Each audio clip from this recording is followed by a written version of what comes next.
निक न पाका लागेला धाका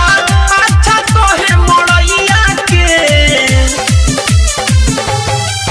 और निक न पाका लागेला धाका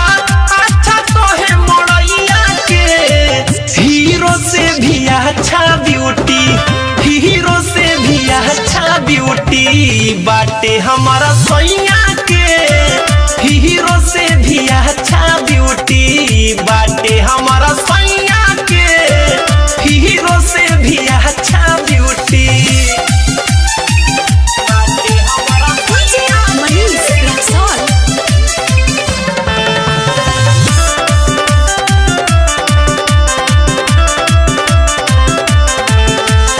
आप सुन रहे हैं अमित पटेल की आवाज में। फूलावा गुलाब हमारा तू बगिया में खिलल बा सबका से सुनर सैया हमारे के मिलल बा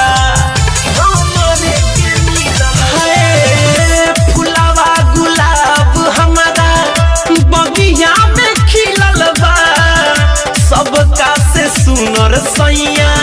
हमारे के मिलल बा ऋषि के जैसन लागेला बॉडी चल बायो छहिया के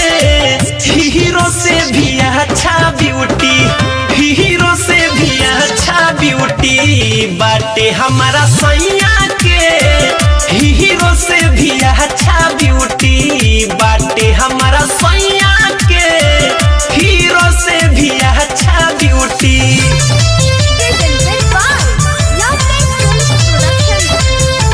DJ Manish Raxaul. Music by Vikesh Bhojpuriya. कोई दिल पागल हमके जब आँख मारे ले अमित मुकेश हंस के दिलवाई काढ़े ले दिलवाई काढ़े हो कोई दिल पागल हमके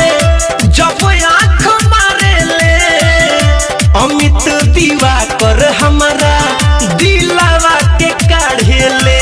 करेला मनवा हरली उनकर सारा दुख बलैया के हीरो से भी अच्छा ब्यूटी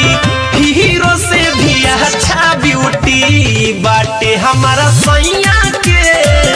हीरो से भी अच्छा ब्यूटी बाटे हमारा सैया के हीरो से भी अच्छा ब्यूटी निक न पाका लागेला धाका अच्छा तोहे मोड़ैया के हीरो से भी अच्छा ब्यूटी हीरो से भी अच्छा ब्यूटी बाटे हमारा सैया के